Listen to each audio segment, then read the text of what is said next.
Hello and welcome to all our viewers in Nigeria and around the world to Global TV News Prime in Nigeria's capital, Abuja. I am Queen Agaba. President Bola Tinubu says his administration is prioritizing and improving Nigeria's health sector through massive investment and the allocation of increased funds to the sector in the proposed 2024 budget. Global Television's Fawzia Lukman reports that the event was part of activities marking Universal Health Coverage UHC Day, observed annually on December 12th. Investment initiative and the signing of the Health Renewal Compact by federal, state government and developed partners in Abuja on Tuesday. Noting the importance of primary health care in building a resilient, integrated healthcare system, President Tinubu announced plans for a comprehensive revamp of physical infrastructure, equipment, and the retraining of frontline health workers starting from 2024. Let me assure you that all Nigeria is fully committed to ensuring progressive attainment of universal access to quality healthcare for all. It is in our hand. It is our commitment.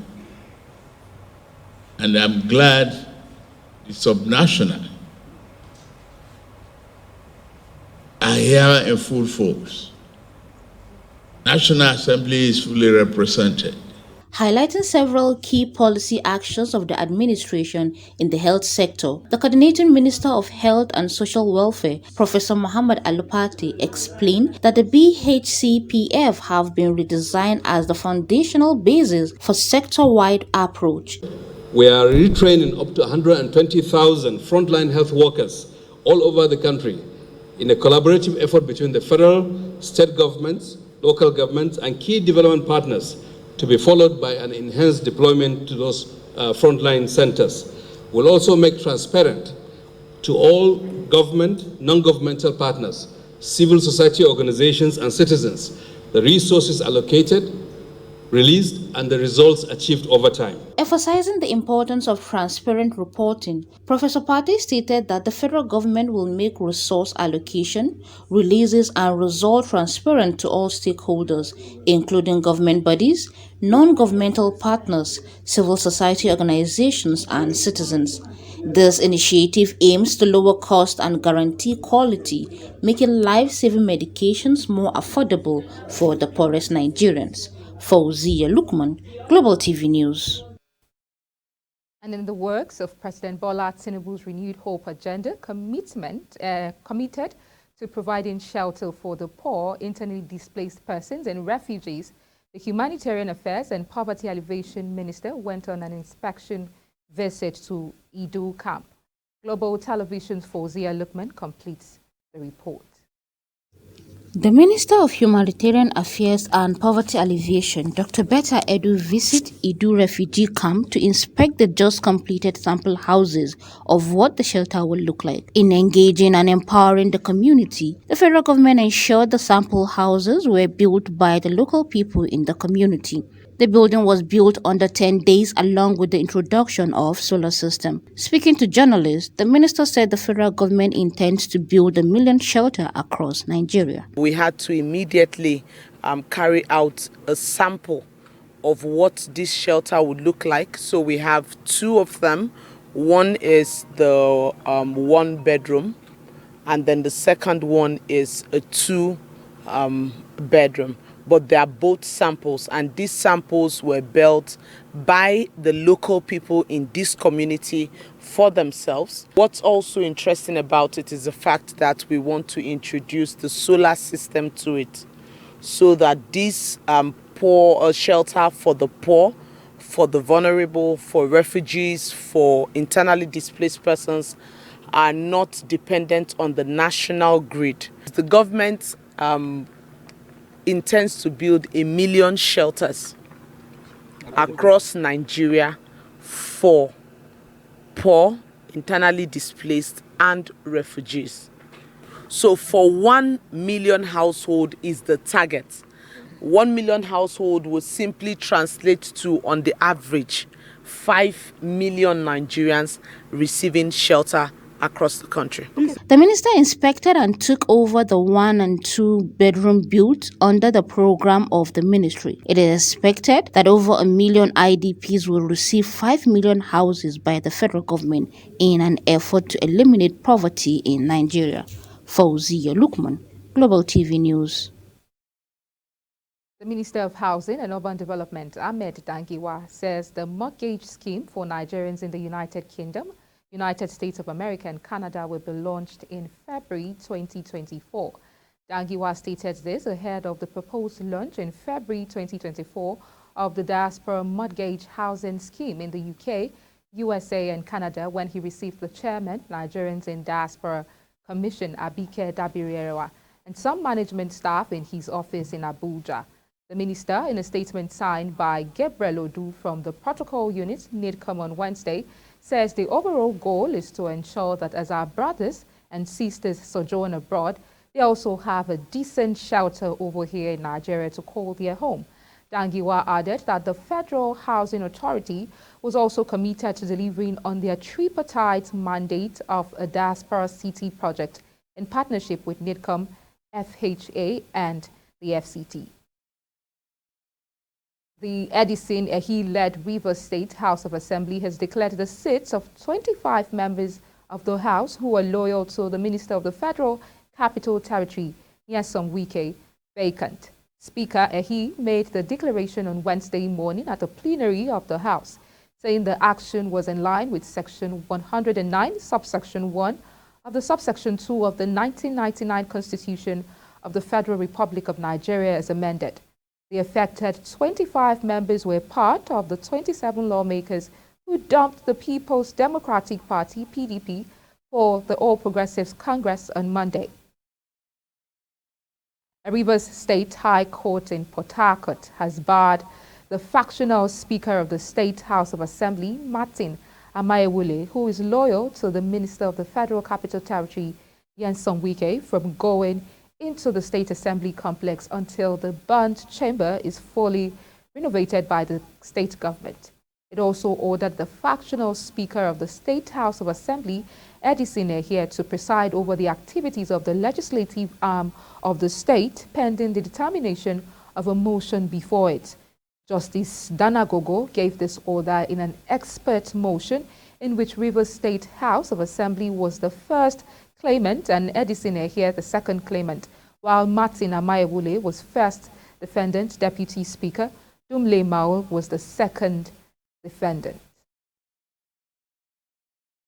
In the meantime, the political crisis in Rivers State deepened on Wednesday as about 10 bulldozers drove into the premises of the State House of Assembly and started the demolition of the complex. This came as the factional Speaker Edison Ehi led other lawmakers loyal to the governor to hold a sit-in early on Wednesday before the demolition began.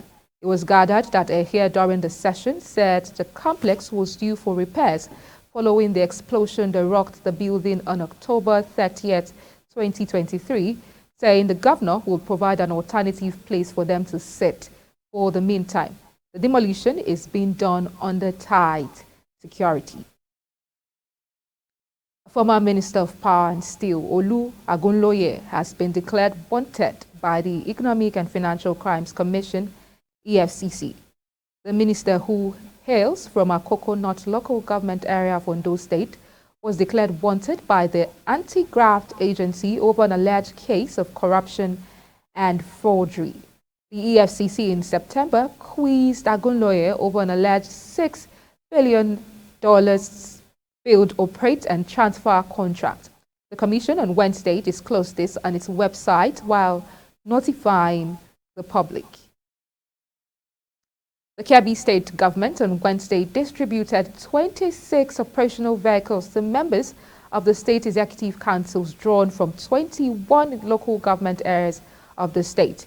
Distributing the vehicles to the commissioners in Benin Kebbi, the state capital, Governor Nasser Idris warned that any commissioner who sells or uses the vehicles for unofficial engagements would be sacked, saying that he's making history again today because They are handling over 26 vehicles to commissioners to ease transportation challenges in their official engagement, adding that it will also be useful for the commissioners to visit their localities to find out the challenges there.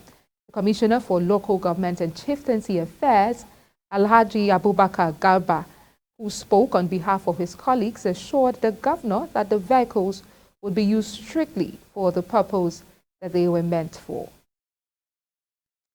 When the news cycle returns, EU chief urges sanctions on extremist Israeli West Bank settlers. The news continues shortly with details of this and more stories right after this break. Please stay with us.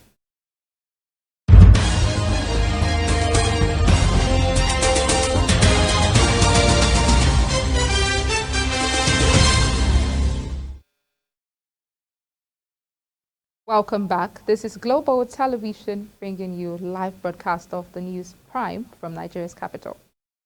On the foreign scene, nearly 200 nations meeting in Dubai on Wednesday approved the first ever call for the world to transition away from fossil fuels, tackling the top culprits of climate change after years of avoidance, although at-risk countries said far more actions was needed. After 13 days of talks and several sleepless nights in a country built on oil wealth, the Emirati president of the UN-led COP28 summit banged a gavel to sign the world had reached consensus. EU climate chief Wopke Hoekestra called the agreement long overdue, saying it had taken nearly 30 years of climate meeting to arrive at the beginning of the end of fossil fuels. And with them in mind, and with that in mind, it makes this a day of gratitude, a day of solemn satisfaction, and maybe also of silent determination. And a day to salute the fact that humanity has finally done what is long overdue. 30 years. 30 years we've spent to arrive at the beginning of the end of fossil fuels, and to bridge our ambition on adaptation, finance and mitigation, to get concrete and actionable on 1.5, as scientists have urged us to do for so long. EU chief Ursula von der Leyen on Wednesday backed imposing sanctions on extremist Israeli settlers responsible for attacks on Palestinians in the West Bank. Von der Leyen's comments came after European Union Foreign Policy Chief Joseph Borrell said on Monday that he would put forward a proposal to sanction the West Bank settlers. We must give Ukraine what it needs to be strong today so that it can be stronger tomorrow at the table when it is negotiating a long-lasting and just peace for Ukraine. A United Nations report released on Tuesday says Myanmar has become the world's biggest producer of opium in 2023, overtaking Afghanistan after the Taliban government's crackdown on the trade.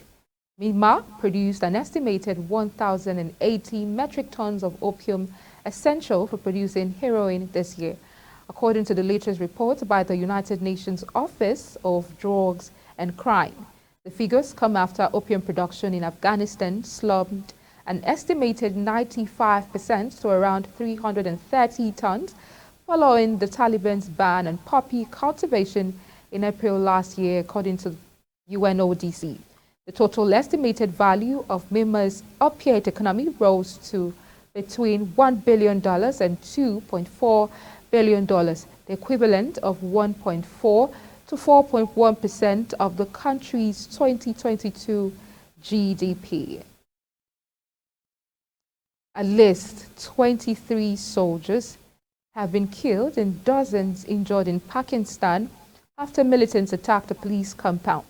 The attack took place in the early hours when a vehicle containing explosives rammed into the building in Khyber Pakhtunkhwa province near the Afghan border. A militant group affiliated to the Pakistani Taliban has claimed responsibility for Tuesday's attack. Ahead of the vehicle ramming, several militants attempted to enter the compound in the Dera Ismail Khan district but failed. The group used an explosive-laden truck to ram into the compound's boundary wall, which was followed by a suicide bomb attack which caused the building to collapse. The statement, however, added that 6 attackers were killed. It added also that a total of 27 militants were killed following military operations in the area overnight. Pakistan's caretaker, Prime Minister Anwar ul-Haq and caretaker Interior Minister Sarfraz Bhutto condemned the attack. The Tehreek-e-Jihad Pakistan, which emerged earlier this year, said its members carried out Tuesday's attack. Attacks by militant groups in Pakistan have been on the rise, particularly in its border regions with Afghanistan, after the hardline Islamist militant group TTP withdrew from a ceasefire last year.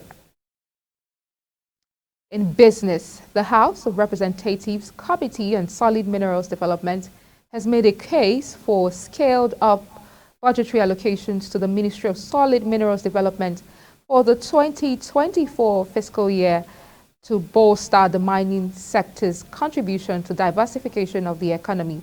At the Budget Defense session of the Ministry of Solid Minerals Development, the Chairman, House Committee on Solid Minerals, Jonathan Befwe, asserted that Nigeria possesses the solid minerals required to attract the needed foreign exchange to grow the nation's economy and substantially contribute to her gross domestic profit. Fauzia Lukman has details.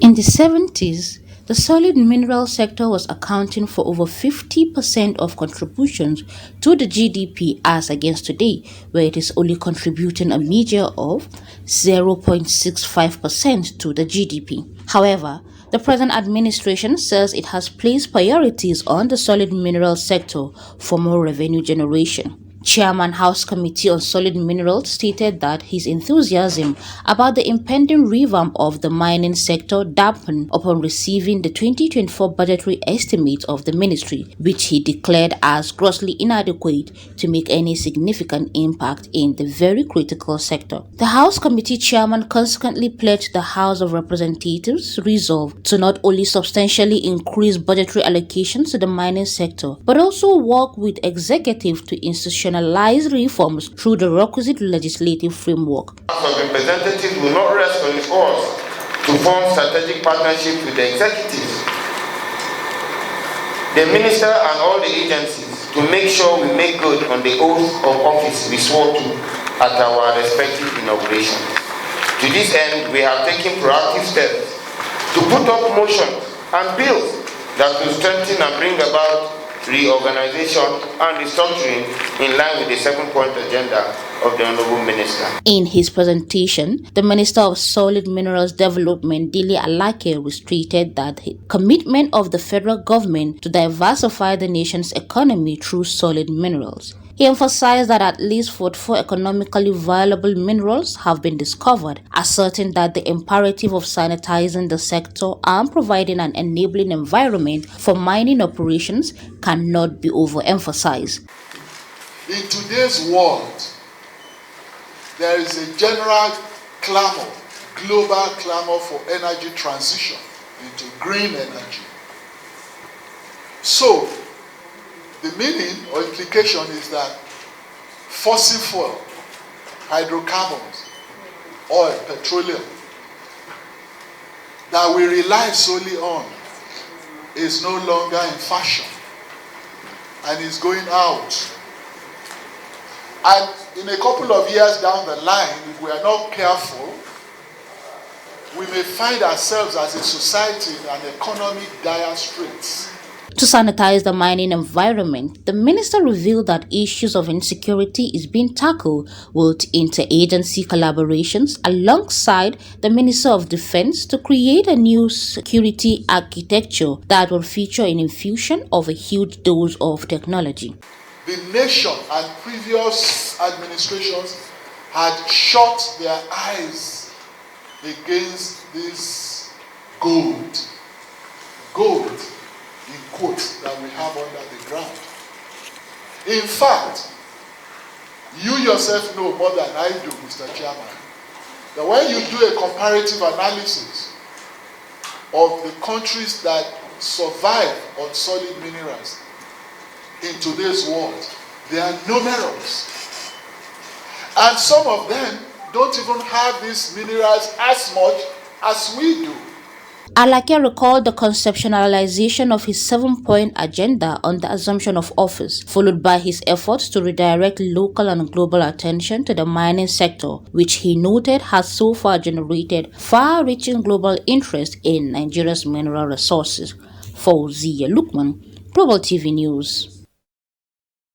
The Minister of Trade, Industry and Investment, Doris Nkiruka-Anite, faced intense scrutiny on Tuesday from members of the Joint Senate and House of Representatives Committee on Trade, Industry and Investment during a budget defense hearing. The committee questioned the minister's proposal to allocate 1 billion naira for a trip to Geneva in 2024, a provision that the minister struggled to substantiate. In response to the budget document submitted to the committee, members expressed disbelief and outrage at the proposed allocation of 1 billion naira for the Geneva trip. Kike Lomo Okere has details. The Joint Senate and House of Representatives Committee on Trade, Industry and Investment during a budget defense hearing raised concern regarding the substantial expenditure aligned with the core mandate of the Ministry of Trade, Industry and Investment as per the customary budget defense procedure. The minister was called upon to elucidate the rationale behind the proposed budget and report on the performance of the 2023 budget. Senator Adams Oshomole, representing Edo North Senatorial District and a former governor, voiced reservation about the planned 1 billion naira trip to Geneva.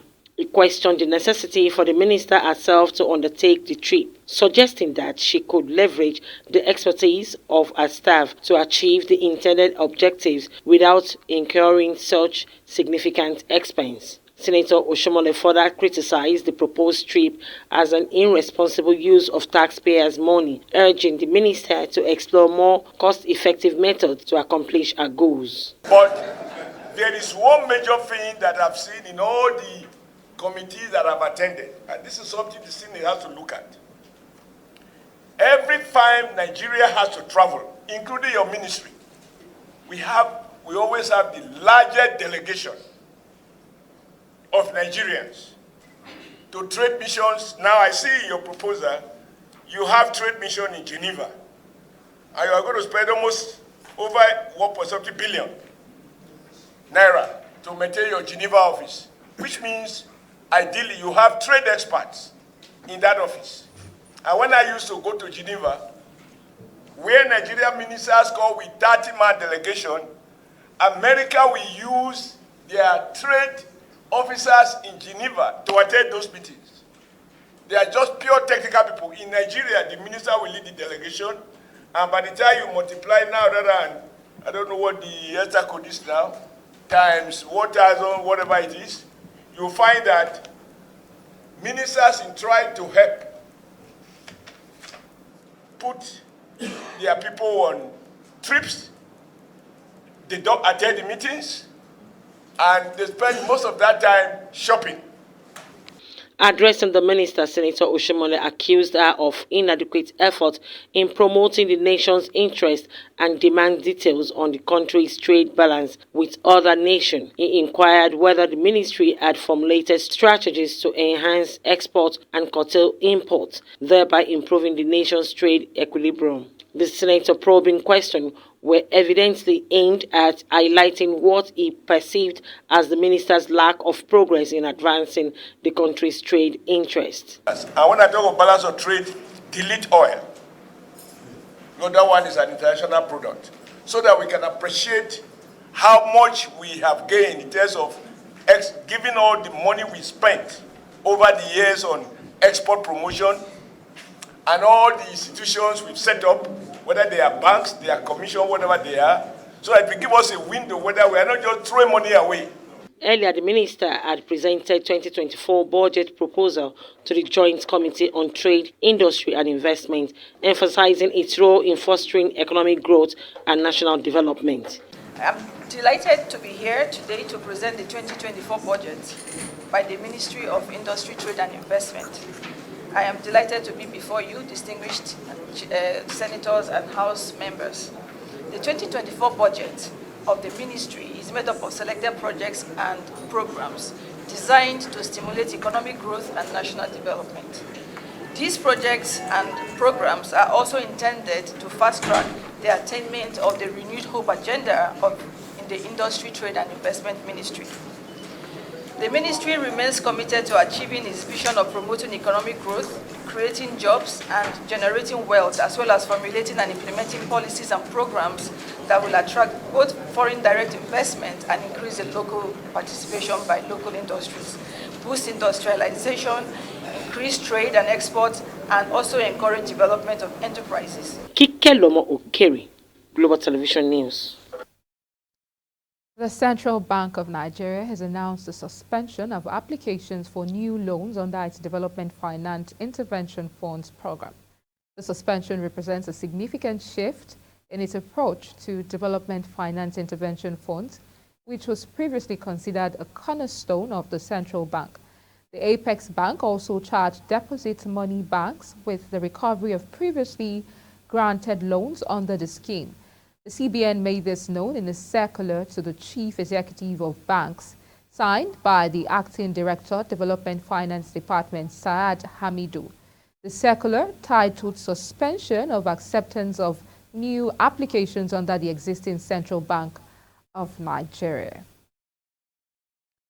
In sports, Kano Pillars teammates Issa Yusuf and Yakubu Mohammed has been named as the most valuable player and best goalkeeper respectively at the 2023 National Para Games in Abuja.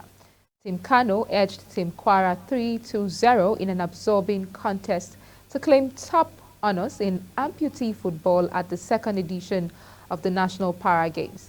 In the thrilling final held at the Moshood Abiola National Stadium in Abuja, Issa Yusuf opened the scoring for Pillars. Malam Hotoro scored the second and Abba Musa grabbed the third goal. Earlier, Yusuf scored 2 goals in the 12th and 34th minutes in the semi-finals against Lagos as Pillars won 2-1 to reach the final. Yusuf was chosen as the MVP after he scored 4 goals at the tournament, while Mohammed claimed the best goalkeeper honors. Still in sports, the president of La Liga, Javi Tebas, has been re-elected to his position as head of Spanish football's 2 top divisions. The league said on Tuesday, Tebas, who is 61, had resigned in November in order to seek a 4th term and was the only candidate. He assumed the presidency of La Liga for the first time in April 2013 and was re-elected in 2016 and 2019 respectively. The Electoral Commission of the National Professional Football League, La Liga, has agreed to definitive proclamation of Javier Tebas Medrano as president of the National Professional Football League for a period of 4 years. Tebas, the former club president of Huesca, is credited with reforming Spanish football's TV rights, bargaining by centralizing a system which previously relied on clubs negotiating individually. And let's now join Anthony Momodu for more stories on sports. The PGA Tour has narrowed its choice of potential investors to a new consortium led by Fenway Sports Group and said it would continue negotiations with Saudi Arabia's National Wealth Fund as it races to meet a December 31st deadline. The PGA Tour board's 6 players and 5 independent directors sent an email to players Sunday afternoon to say Strategic Sports Group was the unanimous choice to further negotiate a potential partnership in the new PGA Tour enterprises. The new for-profit company was at the heart of the framework agreement announced June 6 among the PGA Tour, European Tour, and the public investment funds, the Saudi financial backing of Live Golf. Manchester United have picked up an unwanted crown. Erik ten Hag's side have the leakiest defense of any English side in the Champions League history after their exploit this season. The Dutchman's charges shipped 15 goals on their way to nosediving out of the group stages with 4 points. Bayern Munich drew the curtains on the Theatre of Dreams European hopes for another year with a relatively modest 1-0 win on Tuesday night. It meant United finished bottom of the European group for only the second time in their history, and what a flickering heart-in-mouth roller coaster these 6 games have been, where everything was to play for until the last day. Copenhagen celebrated with rows of unbridled elation after reaching the last 16 of the Champions League for only the second time ever on Tuesday night. The Danish champions beat Galatasaray 1-0 to secure qualification and will continue their fairy tale journey in 2024 after progressing from the second qualifying round, which began back in July. A goal from Lucas Laraja, who was later sent off, was enough to put Copenhagen through to the knockout rounds for the first time since 2010-2011. And moving to Spain, Getafe find themselves in a win-win situation with Mason Greenwood, with the La Liga side reportedly holding a 20% sell-on clause